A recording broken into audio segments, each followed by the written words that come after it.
இந்த வீடியோ வந்து நம்ம என்ன பார்க்க போறோம்னா, டைகர் ப்ராப் இந்த ஃபிஷ்ஷ பத்தி தான் கம்ப்ளீட்டா இந்த வீடியோல பார்க்க போறோம். இந்த வீடியோ கடைசி வரைக்கும் பாருங்க. உங்களுக்கு தெரியாத நெறைய விஷயம் இந்த வீடியோல இருக்கு. வாங்க வீடியோக்குள்ள போலாம்.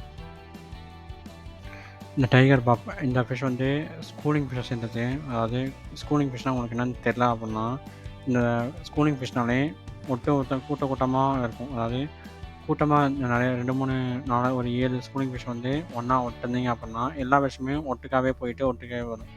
இதுதான் ஸ்கூலிங் ஃபிஷ்னா. இதுவும் ஒரு ஸ்கூலிங் ஃபிஷ் வகையை சேர்ந்தது தான். ஒரு வேளை நீங்க இந்த ஃபிஷ்ஷ வாங்க போறீங்க அப்படின்னா, பெட்டர் ஒரு 7 ஃபிஷ்ஷ வாங்கி நீங்க ஒண்ணா விட்டீங்கன்னா, இது ஒண்ணாவே போயிட்டு ஒண்ணாவே வரும்.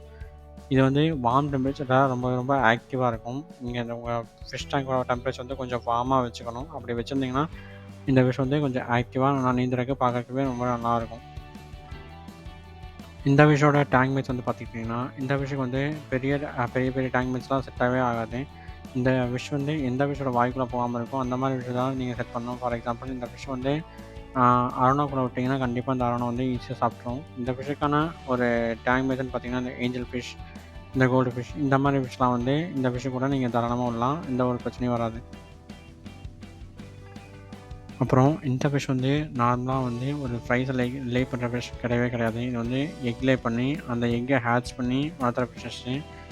அதனால நீங்க வந்து இத பீட் பண்ணணும்னா, தனி டேங்க் செட்டப் குடுத்து, எல்லாமே ப்ராப்பரா வச்சு தான் வளர்த்தணும். அது மட்டும் இல்லாம, ஃபார் எக்ஸாம்பிள் இந்த கப்பி மாரி ஒரே டேங்க்ல விட்டு பீட் பண்ணிலாம் வளர்த்துறது ரொம்ப ரொம்ப கஷ்டம். ஏன்னா, அது லெக் ஹேட்ச் பண்றதுனால, இது வந்து எக்க வந்து நல்லா பார்த்துக்கிற மாரி ஒரு இடம் வேணும் நம்மளுக்கு. அதுக்கு வந்து தனி ப்ரீடிங் செட்டப்ல அதுக்கு வந்து தனியா நம்ம தரணும்.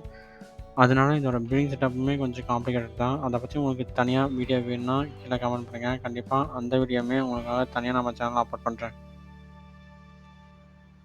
அப்புறம் இந்த ஃபிஷ்ஷுக்கு வந்து நீங்க எவ்வளோ நாளைக்கு ஒருக்கா வாட்டர் சேஞ்ச் பண்ணணும்னு பார்த்தீங்கன்னா, இந்த ஃபிஷ்ஷுக்கு வந்து நீங்க 2 வீக்ஸ் ஒன்ஸ் வாட்டர் சேஞ்ச் பண்ணா கரெக்ட்டா இருக்கும். இந்த ஃபிஷ் கொஞ்சம் ஹார்டியான ஃபிஷ் தான். அதனால இதுக்கு வந்து 2 வீக்ஸ் ஒன்ஸ் வாட்டர் சேஞ்ச் பண்ணீங்கன்னா கரெக்ட்டா இருக்கும். நீங்க வாட்டர் சேஞ்ச் பண்ணும்போதுமே ஒரு 25% வாட்டர வந்து உங்க டேங்க்லயே வச்சுட்டு, அதுக்கு கூட தான் நீங்க வந்து புதிய வாட்டர் ஆட் பண்ணணும். அப்படி ஆட் பண்ணீங்கன்னா, அந்த ஃபிஷ் வந்து ரொம்பவே கம்ஃபர்டபுளா அந்த டேங்க்ல ரொம்ப நாளைக்கு இருக்கும். எனக்கு தெரிஞ்சு இந்த வீடியோ வந்து கொஞ்சம் ஷார்ட்டா முடிஞ்சிரும்னு நெனைக்கிறேன்.